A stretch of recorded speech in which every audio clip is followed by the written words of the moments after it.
Good evening all and welcome. Tonight I have a chilling collection of paranormal stories for you to dive into. And if you'd like to support Mort, it would certainly mean a lot to me, and for a small amount every month you get a cool amount of extra content, your name at the end, a birthday shout out and much more. So feel free to check out the link to Patreon if you are so inclined. But for now it's time to get comfortable and let the phantoms take control. I was younger, probably around early high school, and a friend and I were messing around with a Ouija board one night. We'd heard all the typical horror stories, but we were mostly doing it out of boredom and curiosity. To make it legit, we decided to ask each other deep, personal questions, things we knew the other person wouldn't possibly know. That way, if the board gave us real answers, we'd know something strange was going on. At some point, I asked. Now for context, I've had my stepdad in my life since I was 4, and that's the only dad my friend ever knew about. As far as she was concerned, he was my only father, so when I asked the question, it wasn't something she could have guessed or faked. The planchette started slowly moving across the board. M-A-R. I rolled my eyes and stopped right there. That wasn't even remotely close to the name I'd been told growing up. I just shrugged it off, figured the board was either random or not working. Well, fast forward 2 years.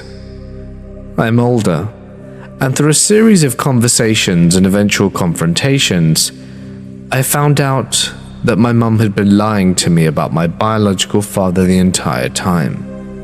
Turns out the man I thought was my dad wasn't. My real father? A man named Martin. Yeah, M-A-R. I didn't even connect the dots until months later, when my friend and I were talking about that Ouija board session, reminiscing about how creepy some of the responses had been. Then it hit me like a punch to the gut. We both looked at each other in silence, and I swear I got full-body goosebumps. The board told me before my own family did, and it's still one of the wildest, most surreal things that's ever happened to me. My aunt used to live in coal country, Pennsylvania. If you've ever heard of Centralia, you know what I mean. For over 50 years, an underground fire has been burning beneath the town, ripping through coal seams and leaving behind an eerie wasteland. Even in the winter, you can see steam hissing up from the cracked earth, like the land itself is breathing out something toxic. The fire tore through the underground caverns and even the town cemetery, and over time the population dwindled. What's left now were broken roads and abandoned homes, and just a handful of stubborn souls who refused to leave. The place is remarkably dangerous now, because of the very real possibility that your house might be swallowed up from underneath you, and you'll be sent to a literal inferno. But Centralia isn't the scariest part of this story. My aunt and her husband lived just a few towns over, in an old house built above a massive coal dig. Back in the day, miners tunneled everywhere beneath the land, and no one ever really knew if those tunnels passed under their homes. And sometimes, without warning, the ground would just give out. Yards would sink, basements would buckle. It would always be a gamble living in that area. The house my aunt bought had a history soaked in tragedy. The man who'd lived there before had lost his wife in a horrific accident. She fell down the steep basement stairs, straight to the cold, unforgiving floor, where they used to shovel coal into the furnace to heat the house. Not long after, the husband passed away in the exact same way. He fell to his death, lying broken and alone at the bottom of the stairs, and his body wasn't discovered for days.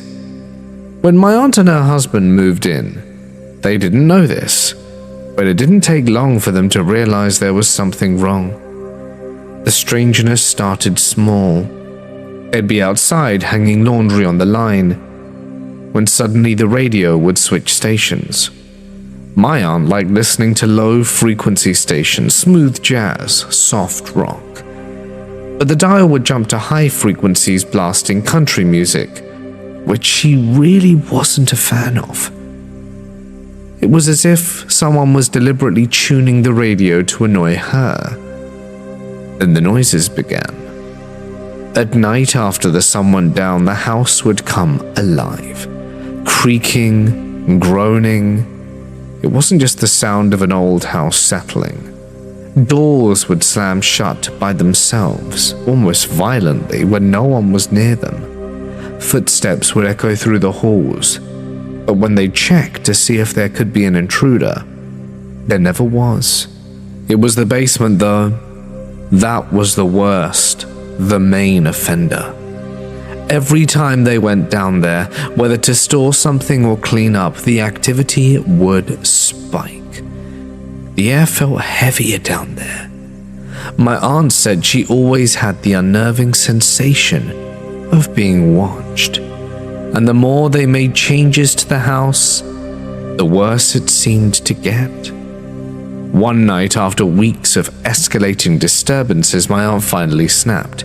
She had reached her breaking point. She sat down with her husband, and they came up with an idea that was as desperate as it was strange. They decided to talk to the spirit. They went down into the basement, right to the bottom of those cursed stairs, and spoke out loud to the man who had died there.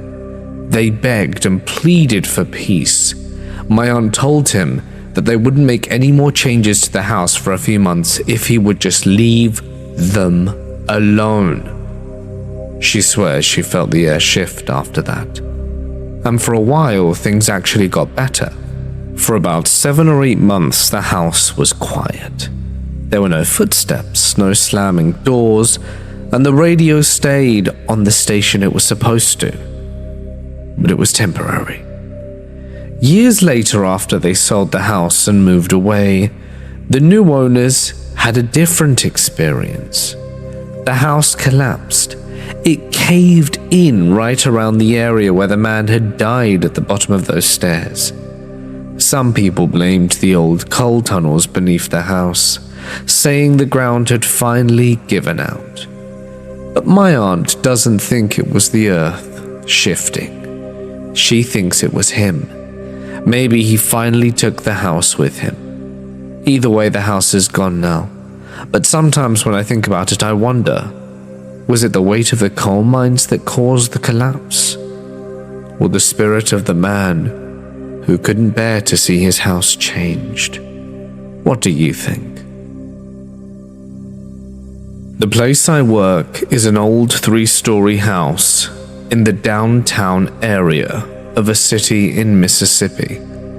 I'm not sure when it was built, but it was added into over multiple occasions throughout the years. It was a private home, a restaurant, a law office, and maybe other businesses that I'm not aware of. And since 2014, it's been the main office for my job. In general, it's an old building that makes old buildings sound from time to time. For a long time, I was often the first person here and among the last to leave, and have heard what sounded distinctly like voices upstairs when I knew for a fact no one else was there, and others have reported similar sounds. One evening in September of 2015, Toys R Us held a Force Friday event for the release of new toys and merch for Star Wars The Force Awakens. 2 workers, David and Ronnie, decided to meet at the office after work and ride together to the event. I forget exactly what time the event started, but it was late enough that we all went our separate ways and ate dinner before meeting back at the office. I was the first to arrive back at the office. I pulled up and parked in the front lot and noticed Ronnie, who lived close enough at the time that he walked to and from the office rather than driving, so the lack of his vehicle there wasn't unusual, was walking up the front steps, and I assumed he went to the office. I did notice that he was wearing different clothes that he'd worn that day, but didn't think much of it. I got out of my car and headed in to wait with him until David and his wife arrived. When I got to the door, though, it was locked. I thought Ronnie had just locked it behind him as a joke. I didn't have a key to the front door, so I knocked, but Ronnie never appeared. I decided to return to my car, and when I did, I looked and saw Ronnie walking up the sidewalk from his apartment, wearing the clothes he'd been wearing at work that day. I decided not to say anything, but I guess I was noticeably uneasy because he asked me what was up. As I was explaining what I saw, David and his wife arrived, so I told them too. We did a search of the area. Our office is fenced around two sides, so we split up thinking that maybe someone had gone around the building. They wouldn't have gone anywhere if we had headed them off from both sides, and we did, and we met in the back, none of us having seen anyone. We kind of shrugged it off, or they did since they hadn't seen anything themselves. But it still bothered me. Months later, the event wasn't fresh in my mind at all anymore, and I got to work early on a Monday morning.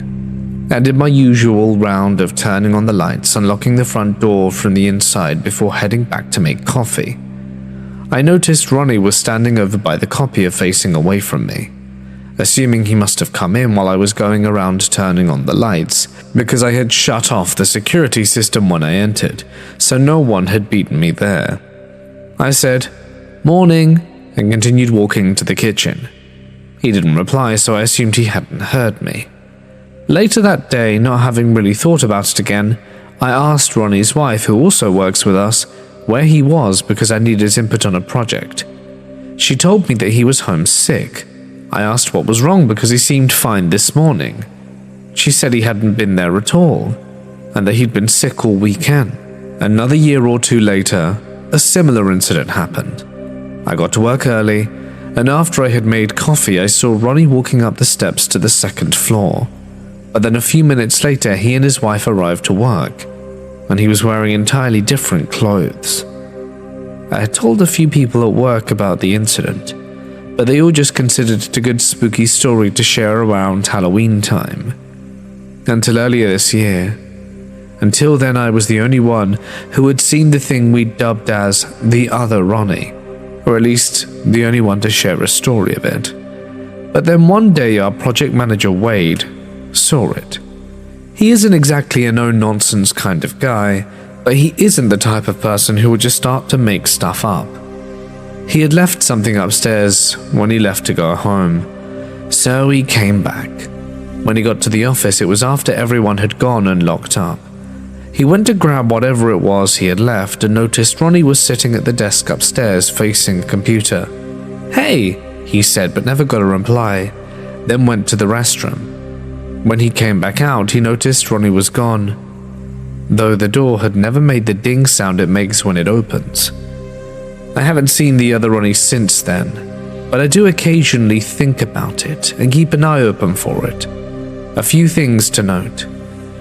Other Ronnie is always wearing jeans, which Ronnie often but not always wears. It's always been facing away. Neither Wade or I saw the face, but it just overall looks like the same build and size. It never speaks or seems to really do anything.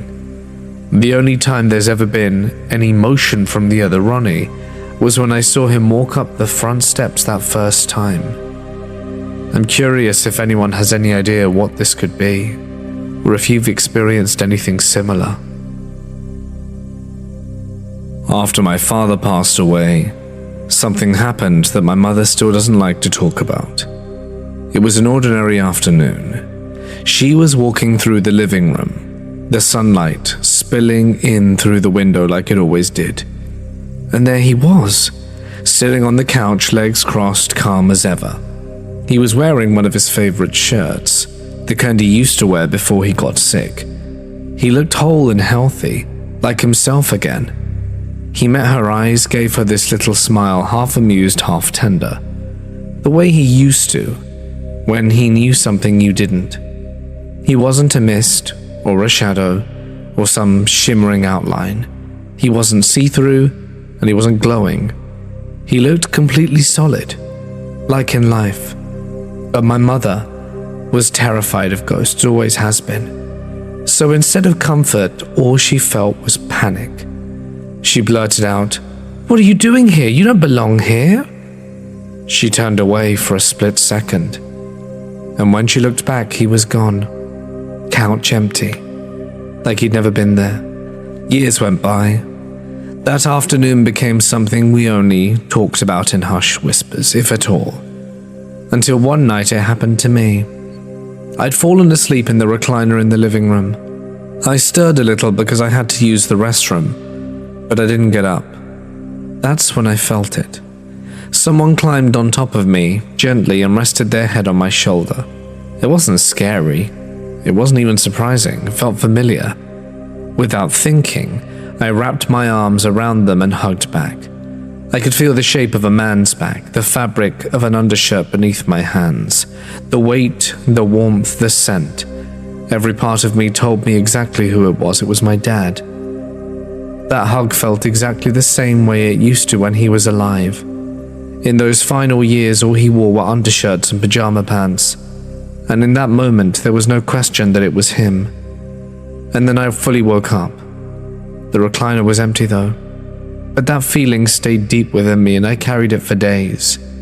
Not with fear, but with peace. I don't expect anyone to believe me, but I know what I felt, and I know what my mum saw. And I truly believe there is something after this life. My first spook was sometime in my high chair era. My high chair looked down the hallway on my grandparents' trailer, where my parents lived at the time.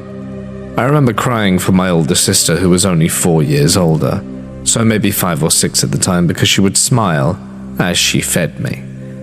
My mom always had a tension that made me feel scared, but of course it was from my addict dad. I remember eating applesauce, specifically with bananas, because once I tasted the banana, I looked up in excitement and saw this thing. I guess people call it the Hat Man, but from what was buried in my mind, it was more of a demon. The trailer roof was only 7 to 8 feet high, and this figure touched the top, with eyes that were easily around 6 feet 8 inches. My dad was 6'4", and the red slits would have been looking down at him. Its hat looked like one of those old fisherman hats that people wear as bucket hats now, but more stiff. It had a brim that, now, bear with me, had smoke like mist coming off it. Its whole body was pitch dark. Around it, it looked as though the smoke rolled off it, billowing and lifting its body in flames of black. That's the only way I can describe it today. It still freaks me out. It did wave at me before going out the front door, so I guess Hat Man ain't all that bad. My second story, though, is when I had to take out the trash one night when I was older. My dad was kicked out in the height of his addiction, and my mum was a few years into her new relationship with my narcissistic stepdad of too long. We moved houses to one that wasn't remote, but you could go outside in your underwear and bra at night without anyone seeing you if the porch light was off. We had hills of dirt about 1/4 of a mile from our house, where some kids would ride dirt bikes, roughly 15 of them, in varying sizes and shapes. My stepdad decided he was angry at me for choosing to spend time with my biological dad once he started coming back into our lives, and knew that I was terrified of the dark. He made me grab 3 full bags of trash and go out in the low 40s, high 30s, barefoot. I was only 8, wearing a dress to walk the 1/4 of the mile over dirt and rocks. After getting halfway, the 3 horses went crazy and then dead silent. I had 2 purebred bloodhounds who then growled in a way I'd never heard any animal in life, online, TV, or anywhere else growl. It was so deep and curdling, like they were ready to die fighting. I froze. My feet were hurting. I couldn't even feel the pins and needles of the wind anymore. Out from the ruts of the mound of dirt, I heard this clawing. The dirt wasn't hard enough, to sound like cement was being scratched, and whatever it was sounded too fast to not show up with the way it sounded. Almost like a spider with metal legs running on steel. But there was nothing to match that description in the surroundings, nowhere for it to logically make sense for the noise to come from. And in my panic, I dropped the bags and ran, only to get kicked out for the night. Sleeping on top of the bales of hay, I couldn't see anything from the moonlight, but the sound of the dogs growling and that god-awful scratching still haunt me. There's a town called Lern in Northern Ireland, very old sea town. It even has Viking names. There are buildings in the town over hundreds of years old and about 20,000 inhabitants. One long main street with all the shops on it. Near the top end has a jewelry store called Pollux. It's a tiny shop, maybe 4 meters wide front. And when you walk in, there's literally a few meters to stand in, and you're surrounded by waist-high cabinets in front and to both sides. When I was 17, a girl dated me and said, "Do you know the place is haunted?" No details other than she heard that they had weird experiences there. Fast forward 3 or 4 years and I was working in a menswear shop on the main street, and a lady came in, and my boss mentioned she was from Pollux. I took the opportunity of asking her over a cup of tea. "Hey, do you mind if I ask? I heard something about a ghost in the shop. Is it true?" She proceeds to tell me in the calmest, matter-of-fact tone, like it was nothing, that they had a full-blown poltergeist experience for years. It manifested itself as a constant feeling of being watched, knocked on the walls and from under the floor by unseen hands, by moving items all the time. In the storeroom, it would throw boxes at her son. It would poke him, blow in his ear, and gradually get worse by having bites appear on him, scratches with no feeling of it happening. One event was when he had spent some time setting up a display of cigarette lighters, walked out, and when he came back in, all the lighters were scattered everywhere, as if someone had just swung their arm across the cabinet and thrown everything to the ground. The owner also told me that they often would work for people's rings or necklaces or watches, and there'd be times that these items would simply disappear from locked storage. They would search, and after a few months, they'd reappear in impossible places. One time found under nailed floorboards that had never been moved in decades. This was the entity's favorite game.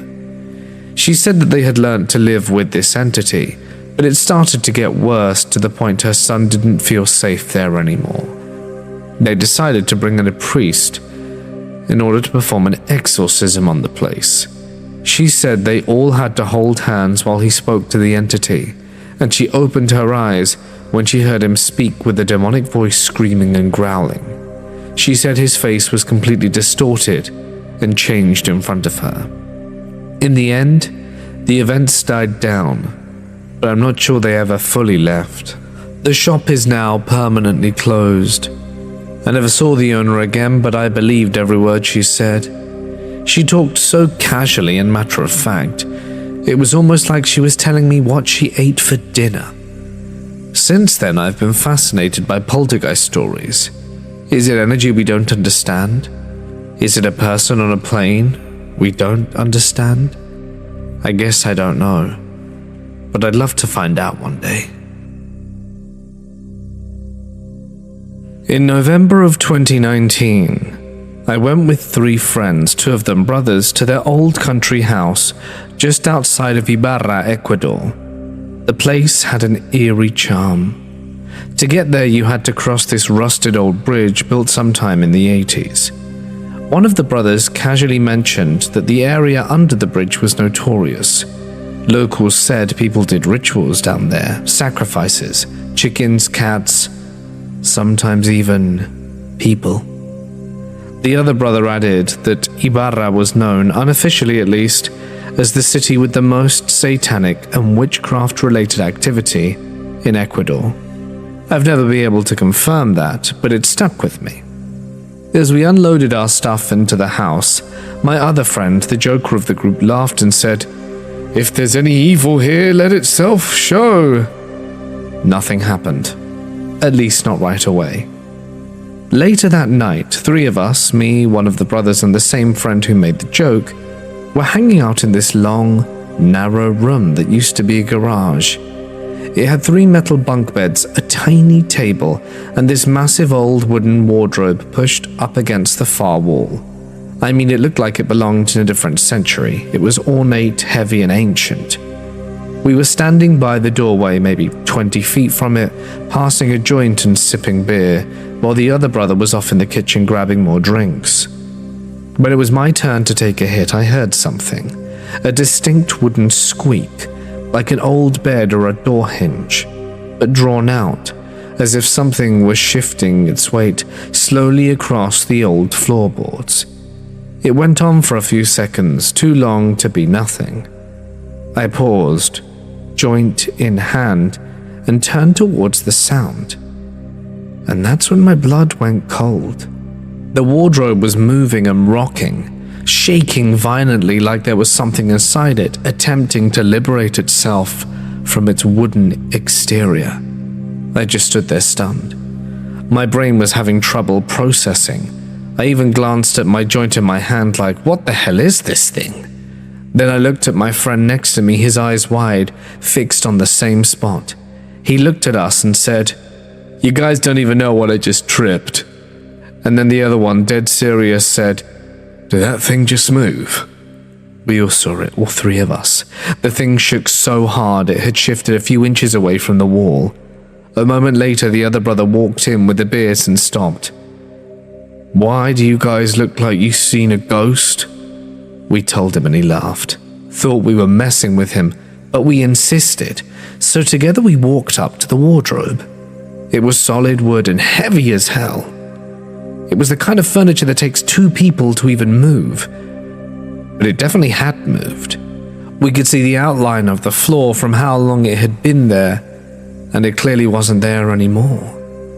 We pushed it back against the wall and cautiously opened the doors, ready to liberate whatever demonic entity was hiding within its chambers. But there was nothing, just some old rolled up blankets. And none of us could sleep that night, not really. The house was quiet. I guess we all expected something to come out, and the fact there wasn't anything in there made it even worse. To this day, none of us can explain what we saw, what shook the wardrobe, and why it happened right after someone invited something to show itself. All that I know is that whatever it was heard us and chose to call our bluff. About 4 years ago, I moved onto my aunt's farm in southwest Saskatchewan, living in an old house on their property. At first, I loved the place, but it wasn't long before I started feeling uneasy while being there alone.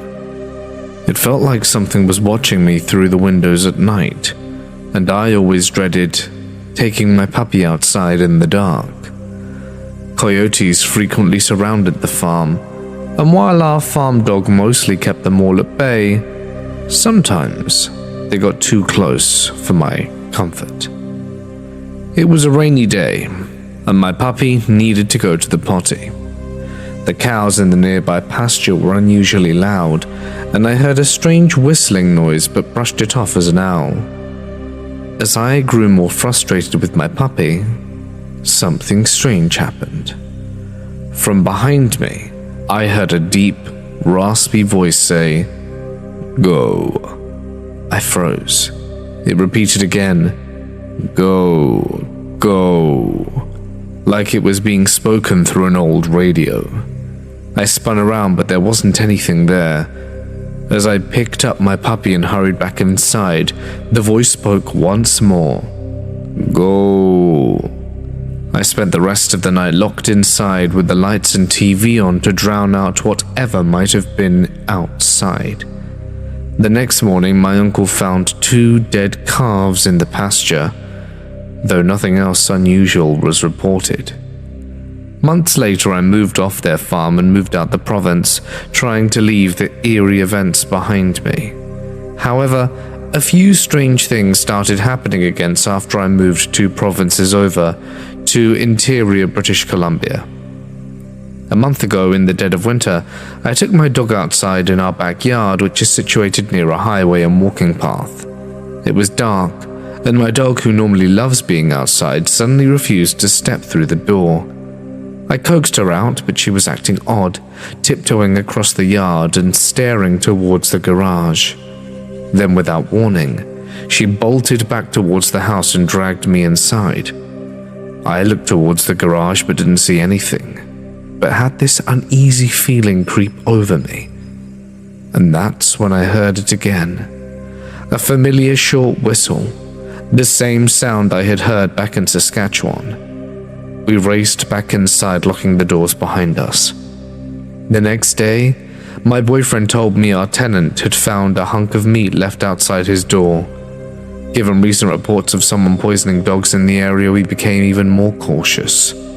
Oddly, both my boyfriend and I started having eerily similar nightmares, often about life or death situations, and we'd wake up stressed and drained.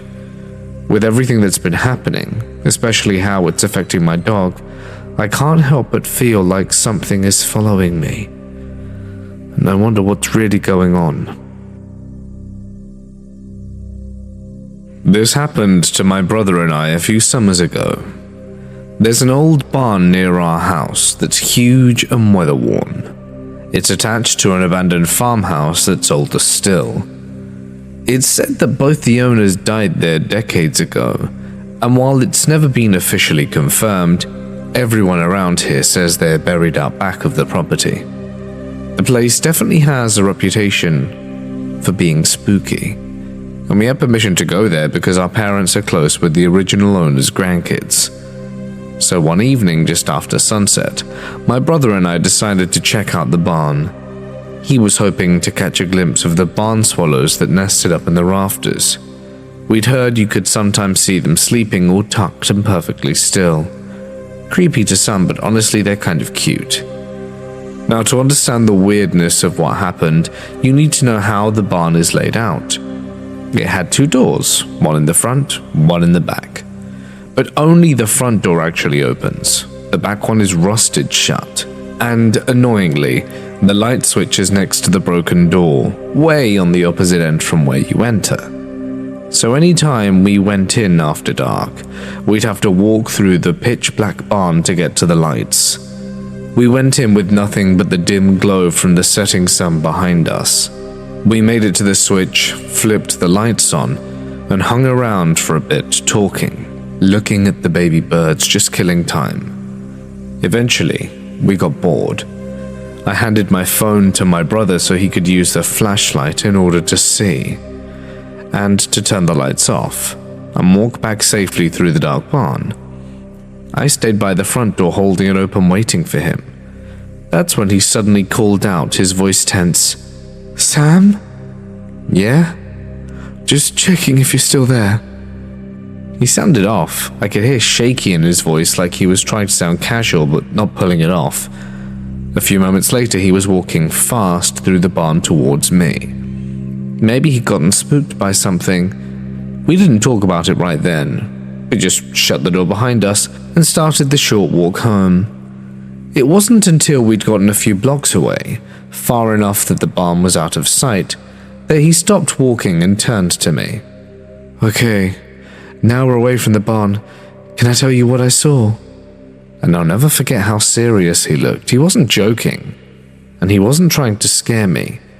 He looked pale, and his voice had this strange edge to it, like he was trying to keep it together. He told me that as he was sweeping the flashlight around, just after turning off the barn lights, he caught something in the beam. Something tall, at least 7 foot, standing just a few feet away from him, still as a statue. Its skin looked dead. Its face had eyes but no mouth, just a blank space where it should have been, and the eyes locked onto him. Instinctively, he whipped the light back around, thinking maybe it was me trying to scare him, but there was nothing there. That's when he called my name just to check that I was still by the front door, and I was. He never told me this part until later, but said that even though the barn was empty when he looked again, he still felt like whatever it was still there. And here's the weird part. I sort of felt it. While I was standing there alone at the front door before he called out, I remember getting this strange feeling in my chest, like I was lightheaded or hollowed out. Not scared exactly, but like something was pressing against me. Neither of us saw or heard anything after that. And I'll never forget the look on his face when he told me about what he saw. At the time, we were living in the deep woods in Alabama.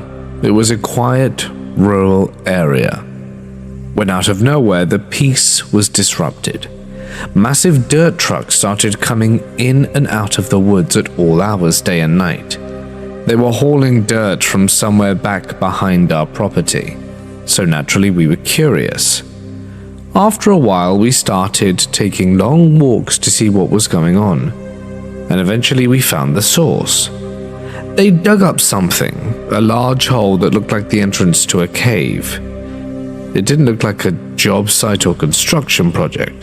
There were no signs posted, no crew standing around, just trucks in this strange wide opening in the earth. We never saw anyone actually working down it. That's when the weird stuff started happening. First, it was symbols. Strange markings would appear in the dirt near our home. They weren't random. There was something deliberate about them. Geometric shapes, spirals, lines intersecting in patterns we didn't recognize. We hadn't seen anyone near the property to explain how it got there. Then our kids began refusing to play outside. They kept saying they saw dark things with green eyes in the woods.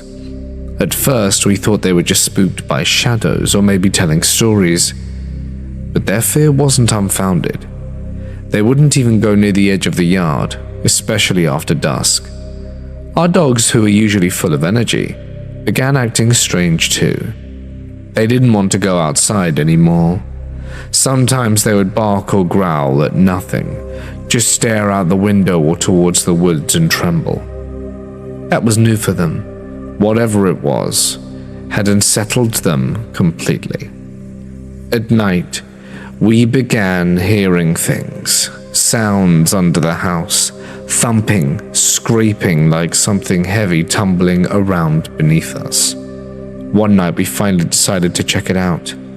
We took flashlights and crawled under the house, and that's when I saw it. The best way I can describe it? A tree person. That's what it looked like. Tall, long limbs, bark-like skin. It moved like a person. But there was something unnatural in the way it stood. It wasn't a shadow, and it wasn't an animal either. And then it began throwing rocks, and I scrambled out as fast as I could. But the strangest moment came a few nights later. I was outside near the edge of the property when I heard my husband calling for me from across the street, in the tree line. "Come here," he said first calmly. I didn't question it. I recognized his voice, and I began walking towards the trees. It was almost completely dark then, and I was just about to step into the shadowed brush when I heard something shout behind me. It was my husband, yelling from the porch. Where are you going? What are you doing?" I turned back. He was right there. There was no way he could have crossed the road, circled back, and beaten me home. I then realized whatever was calling me from the trees wasn't him. I didn't look back, I just ran. Other strange things continued to happen over the next few weeks. Lights flickering for no reason, objects moving, more noises at night. But none of it was ever consistent, just this steady unease, like we were being watched. Then, after nearly 3 months, the trucks returned. But this time they weren't hauling anything out. They were filling the cave back in.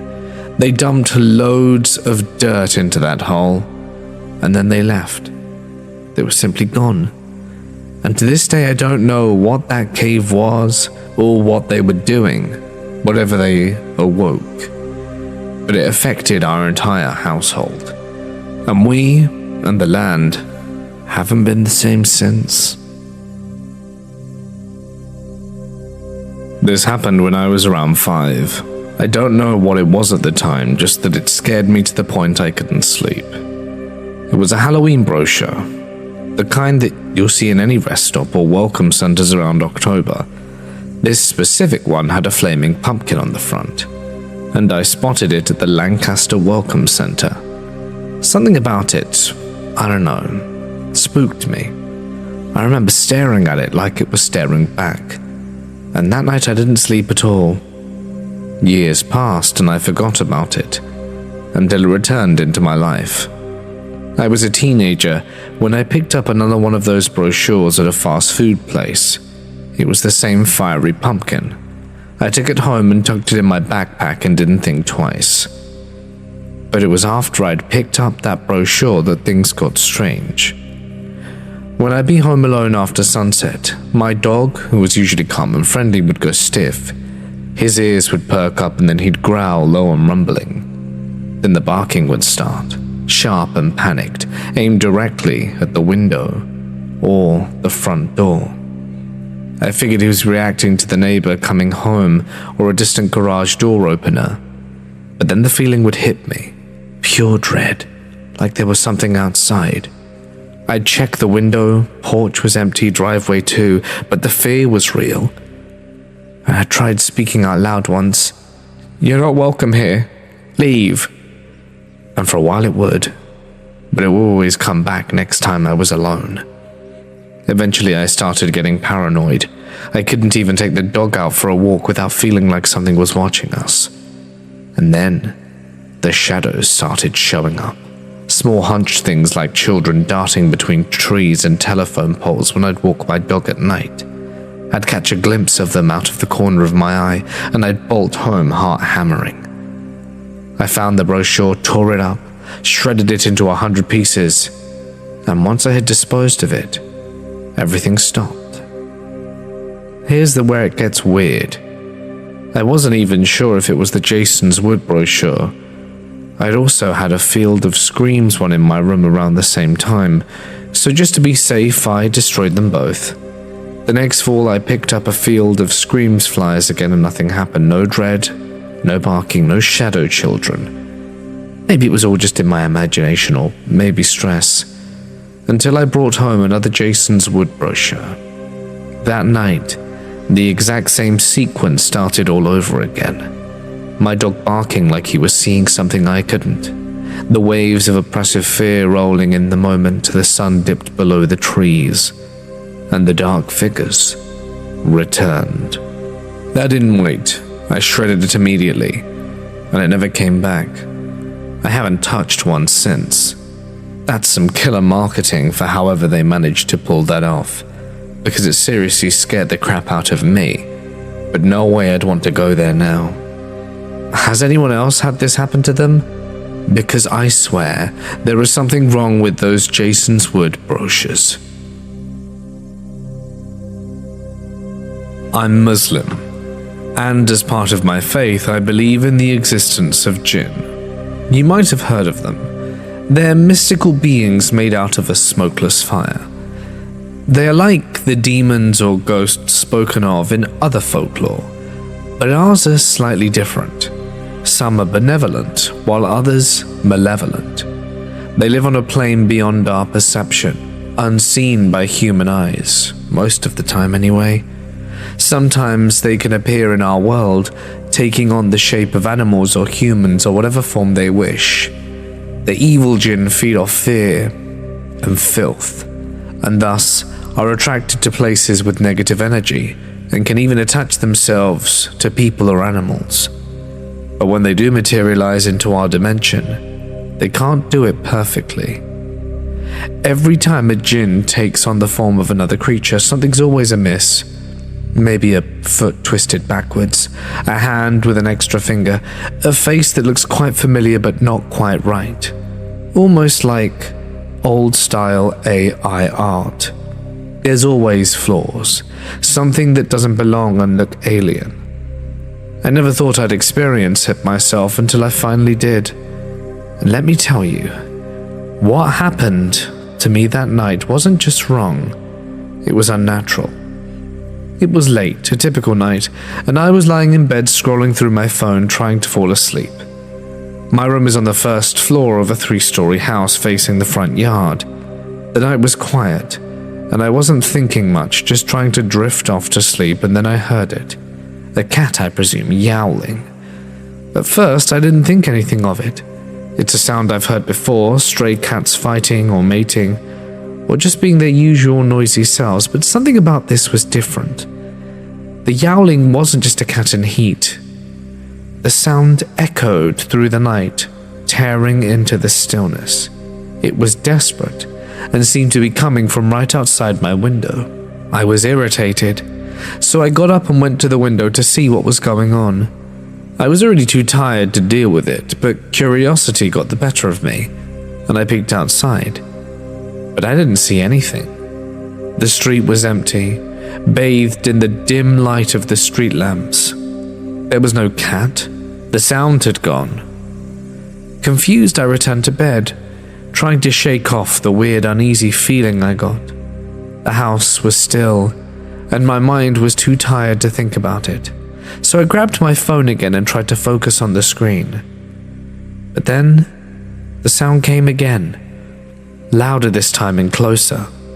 That same mind-numbing yowling. My patience was wearing thin at this point. I groaned and got up, making my way back to the window. I was already tired and frustrated, and was not in the mood for whatever animal nonsense this was.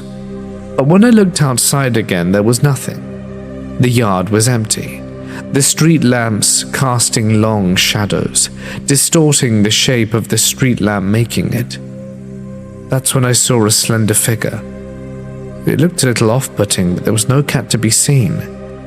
This time I stayed by the window a little longer, scanning the shadows, waiting for the sound to return, eager to find the source of the intruding noise so that I could be at ease. But nothing. I was starting to feel unsettled. The sound, though absent, seemed to hang in the air, ringing in my ears. I couldn't shake the feeling that something wasn't right, but I forced myself to shrug it off. I turned off my phone, lay back down and closed my eyes, hoping sleep would overtake me. And just when I thought I could finally rest, I heard it again, louder and more urgent this time, that same wretched yowling. But this time it sounded different, almost as if a person were trying their best to imitate the sound of the yowling. And to add to my growing fear, it sounded now as if it were right inside my room. I bolted up, heart racing, my mind scrambling to make sense of it.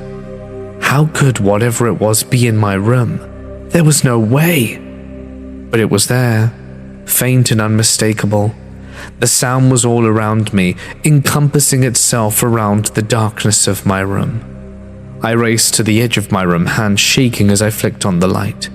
The moment the light flooded my room, the sound stopped. It went dead silent. The sound of the night breeze and crickets chirping in the distance all seemed to suddenly come to a halt, as if an apex predator made its presence known. The sudden silence felt wrong, and my pulse hammered in my ears. I stood frozen, staring into the empty room. Nothing, no cat, no anything. I began to wonder if I was losing my mind. I left the light on. I didn't want to be in the dark again. Mortified. I stood there staring at the corners of my room while staring outside my window. The only sound I could hear was my heart pounding. Every second felt like it stretched into eternity. The air was thick with this feeling of unease looming over me, as though something were watching me. 20 minutes passed, then 30, then 40, but nothing happened. I began to convince myself it had been nothing, just a trick of the mind since it was so late. I turned off the light and sank back into bed, feeling exhaustion take over me. I closed my eyes, willing myself to sleep. As I finally managed to fall asleep, I relaxed and eased down, but it was short-lived. I found myself in a dream, a nightmare that felt like a memory I had twisted, and its details altered. I was running down a street, my street, but it was wrong. Everything was warped and distorted. The trees bent at odd angles, the shadows stretched too long, and the sky looked quite odd. Behind me, something was chasing me. I could feel it, the weight of it, the pure anger and hatred emanating from whatever it was. But I couldn't bring myself to look back, to give in to my fear. I couldn't shake it anymore, so I glanced over my shoulder, and there it was. An entity huge, darker than anything I'd ever seen. Its form shifted, like shadows dancing in the night. It was impossibly large, towering above me, its eyes glowing a dark yellow, and I felt a cold rush of dread wash over me as it moved closer. Its footfall was shaking the ground beneath me. I turned and ran faster, but it was getting closer. I felt its breath on the back of my neck. It chuckled its laughter, low, guttural, and echoing in the air. And then it was right there. The entity lunged at me. I tried to shield myself, covering my face with my arms, but I suddenly woke, heart racing, the alarm blaring in my ears. The room was slightly lit with the light from early dawn, but something was wrong. I sat up confused, still feeling the terror that the dream gave me. That creature or entity, whatever it was, felt so real. Then I noticed it. My window was open. I'd locked it the night before, I was sure of it, but there it was, slightly ajar. I froze. I couldn't explain it. My mind scrambled to make sense of it, but I couldn't. My heart pounded in my chest as I hurried to the window, closing it, locking it tight. But the feeling of being watched never left. The rest of the day passed into a haze. I couldn't shake the thought of the dream, the image of that dark thing chasing me. Something wasn't right. I tried to ignore it for the time being and continued with the rest of my day. But when I pulled into my driveway that evening, I saw a black cat. It darted across the yard fast, at an almost unnatural speed. It stopped and got out of the car. Thinking I'd check on it, I didn't want to be paranoid, but something felt off. I looked around and lo and behold, the cat was gone, and I couldn't shake the feeling of being watched. I went inside, still feeling very queasy about this whole situation, so I tried to distract myself with video games, and that certainly didn't help.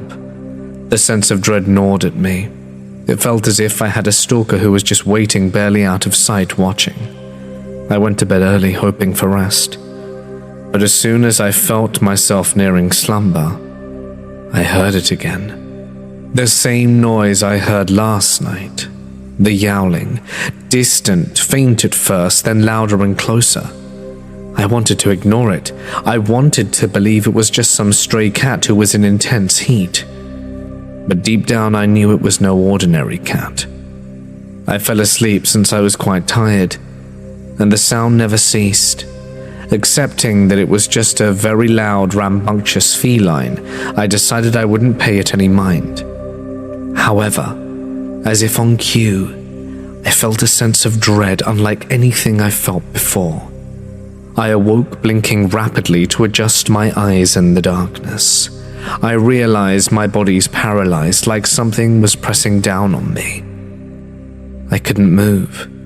My body refused to obey, and panic rose in my chest as I struggled to move my limbs, realizing, in the moment, that I was having an episode of sleep paralysis. I began reciting an incantation, a prayer that offers a protection against evil. I could only move my eyes, so I screamed the prayer in my mind, and while doing so, I was able to slightly turn and look over at my window. There it was, the cat. The damned black cat who caused all these problems, sitting on the windowsill, and the window was now open again. Its eyes glowed in the dark. Its yowling was a screeching now, practically screaming, but something was terribly wrong. I watched as its legs twisted, bent backwards. It looked so wrong. It was like its bones had been rearranged, contorting it into ways that no living being ever could. The sight of it made me feel sick to my stomach. I wanted to scream.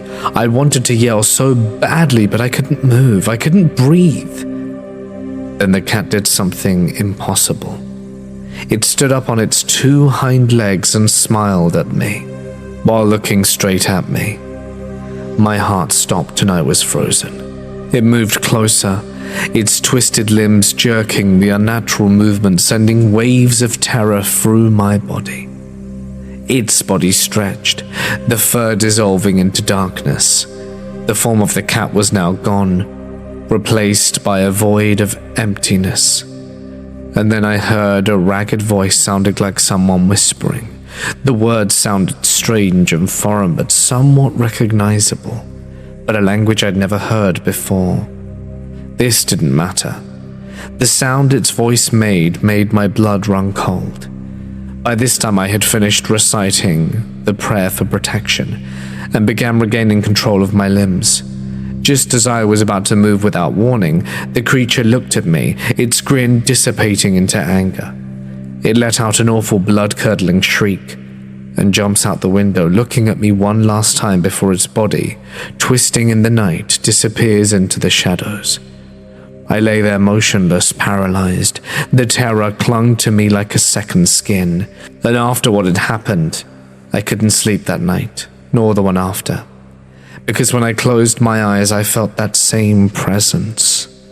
The strange cat never appeared again, and the yowling I never heard either. In the days that followed, things seemed to go back to normal. Every time I passed a reflective surface, I feared a shadow might flicker at the edge of my vision. The terror that I saw, that I heard, it stays with you. At night, I tried to go to sleep fast, in fear that I'll hear it again, the faintest and most chilling yowling in the distance. I hope none of you ever experience this. It's truly disturbing. I'll start by saying that I consider myself a healthy mix of skeptic and believer, someone truly on the fence. Without proof or evidence of something's existence, I default to skepticism. But I've experienced enough to know that the supernatural in general does exist, and I believe the things I have personally experienced. I approach religion the same way. I am agnostic, but also pagan. I cannot believe in a God without proof, but should that proof be provided, I would acknowledge that deities exist. Whether I would personally worship them is another matter, but that's largely because my worship has already been claimed. To me, skepticism and belief can go hand in hand. Skepticism tempers belief from going too far so that rational thought might help explain that belief. I can think of two experiences in particular that helped me fuel that belief, where there would otherwise only be skepticism. They're not the only supernatural occurrences I think I've experienced, but I've grown up in rural Minnesota long enough to know to keep my eyes away from the side of the road at night so that I don't risk getting that proof. I've also done my fair share of witchcraft and divination, and as I've said, I have my own forms of faith, but those to me stand different. On to my experiences. The first was in the middle of school during a class trip to Washington, D.C. We were on the lawn in front of the White House. If you know about the protester who had to stay permanently camped in front of the White House because she was grandfathered into the no unorganized protesting rule as long as she didn't leave her spot, it was that area. I don't know if she's still there, but it's the best context I can provide. I had to go to the restroom, so I went to a nearby park bathroom. As I approached, I noticed a woman sitting on a park bench across from the bathroom. At first, she just seemed like a homeless woman sitting and taking a rest. But something about her was off. She sat there staring directly at me, a glare of malice that genuinely sent a shiver down my spine. I felt uncomfortable around her, but at the time couldn't really understand what I felt. so I assumed it was social anxiety from being stared at. Then I noticed the bugs. I don't know if they were bees, wasps, or hornets, but they swarmed through the air and crawled all over her, landing on her skin. And the whole time she didn't react. I had a phobia of insects at the time, one I've been working to overcome. So once I noticed, terror and panic started to take over. I all but book it away. It was only afterwards, when my panic attack subsided, that it really set in. And I realized just how wrong it all was. I don't know what she was. Maybe she was just an old woman who needed to rest more than she cared about the swarm of stinging insects actively crawling on her skin. But I don't think she was human. The second incident was years later. I was driving delivery for a pizza place and it was late at night. I was the closing driver, so it was just me and the closing manager that night. I had been burning the midnight oil. I'd come in early for my shift and it was going late. It was after closing, but we still had a lot of deliveries before we could even start cleaning. And also, side note, I beg you, if you're ever thinking of ordering delivery half an hour before closing, don't. That single delivery might mean the difference between having to work an extra hour after closing. Needless to say, I was drained. As I was making a delivery along a back road, I saw something in my high beams. It looked like a dog or a wolf, dark and big. It looked at me, eyes shining in my headlights as it passed across the road. The road was on a wide turn that went around a big hill. After the black dog crossed, I expected it to go up the hill. I was keeping a careful eye on it because I've hit enough animals and I didn't want to hit another. It didn't go up the hill. It went into the hill. It was dark and I was tired. Could it have been a trick of my eyes? Maybe. But my brights were on, and it was right on it as it bounced off the road and into the bare hill. There were no trees for it to hide in until the top of the hill. I'm not always the most observant person, but animals on the road are a learned exception of that. I appreciate these stories have rational answers, but something within me tells me that they were far from rational, and there's something paranormal underlying here. What are your thoughts? Hey guys, it's Mort here, and I really hope you enjoyed tonight's paranormal video. If you did, it would mean a lot to hear your thoughts down below. I also would like to add an extra special thank you to my members and patrons whose names can be seen on screen. For signing up, they get some exclusive perks like the name on screen right now, exclusive videos, other cool content, birthday shout out and topic of your choice. There's a whole bunch of stuff, and it would certainly mean a lot if you could join their ranks for a small monthly donation, if you want. But that's it from me. I will be coming back tomorrow for funeral home stories.